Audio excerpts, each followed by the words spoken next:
গল্প শোনাব। গল্পের নাম ম্যাজিক্যাল ম্যাট বা জাদুকরি মাদু। একটি ছোট্ট রাজ্যে বাস করত এক রাজা রানী।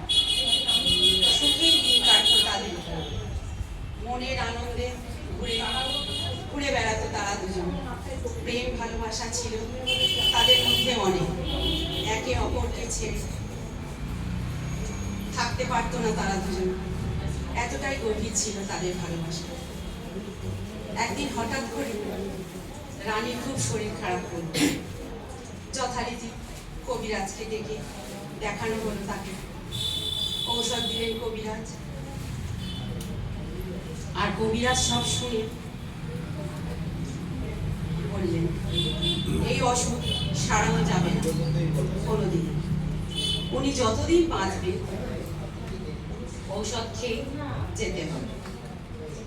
রাজা বাবুর এইসব কথা শুনে রাজা বাবুর খুব মন খারাপ হয়ে গেল। দিন যায়, মাস যায়, আরো অন্যান্য কবিরাজ দেখানো হয়। ঔষধ খেয়ে খেয়ে রানীরও মন খারাপ হলো।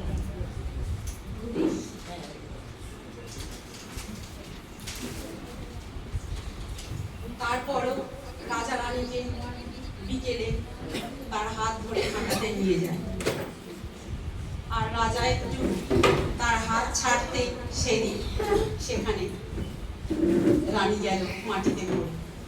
আরো অবস্থা খারাপ হলো রানী, পা কোমর সব জায়গায় ব্যথা, ভালো করে আর হাঁটতে পারে না রানী।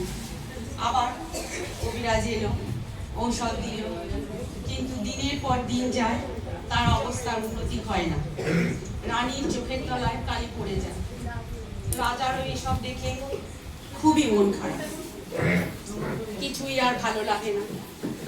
হঠাৎ একদিন রাজামশাই জানতে পারলেন যে এক রাজ্যের এক বড় রাজা সেখানে বাণিজ্য করতে এসেছেন। সেখানে এমন একটি জিনিস, মানে জাদুকরি মাদু পাওয়া যাচ্ছে, তাতে শুয়ে থাকলে সব অসুখ ভালো হয়ে যায়। এই শুনে রাজা আর দেরি না করে রানীর হাত ধরে সেখানে হাজির। সেখানে গিয়ে রাজা দেখলেন অনেক মানুষের সমাগম, সবাই অনেক খুশি। সেখানে গিয়ে দেখেন বড় রাজা, তিনি তখন ছিলেন না, একটি অন্য কাজে ব্যস্ত ছিলেন। বড় রাজা তিনি ছিলেন এক মহান ব্যক্তি, খুব মিশুকে, তার আচার ব্যবহার ছিল বড়ই মধুর। ওই রাজ্যের প্রধানমন্ত্রী তিনি ছিলেন খুবই মিষ্টি স্বভাবের, আর খুব ভালো গান গাইতেন ও মানুষের মন ভালো করতেন। আর সেই দিনও তিনি গান গাইছিলেন। আর দ্বিতীয় যে মন্ত্রী, তিনিও খুব মিষ্টি মিষ্টি কথা বলতেন, খুব সুন্দর স্বভাবের ছিলেন, মানুষজনকে খুবই ভালোবাসতেন আর আদর করতেন। ওখানে আরো 3টি ছোট ছোট সেনাপতি ছিলেন, তারাও ছিলেন খুব মিষ্টি স্বভাবের। তারা খুব মিষ্টি মিষ্টি করে হাসতেন আর সুন্দর করে কথা বলতেন। ছোট রাজা তখন ওই দ্বিতীয় মন্ত্রীকে সব বললেন, রানীর শারীরিক অবস্থার কথা।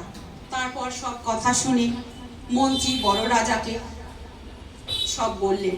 তারপর বড় রাজার কাছে একটি জাদুকরি মাদু ক্রয় করার অনুরোধ করা হলো।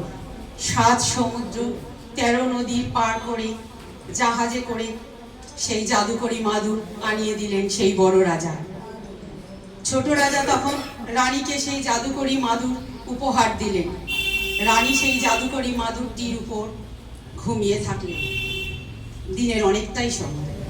তারপর দিন যায়, ব্যথা বেদনা সব কমে, রানী অনেকটাই সুস্থ, চোখের তলার কালি অনেকটাই ভালো হয়ে গেছে। রাজা তার রানীকে সুস্থ দেখে খুব খুশি। তাদের দুজনের দিন আবারও প্রেম ভালোবাসা ভরে উঠল। সুখে তারা দুজন ওই জাদুকরি মাদুরটির ওপর বসে হাতে হাত রেখে, চোখে চোখ রেখে অনেক গল্প করত। এই ছিল জাদুকরি মাদুরের গল্প। এটা গল্প হলেও একদম সত্যি।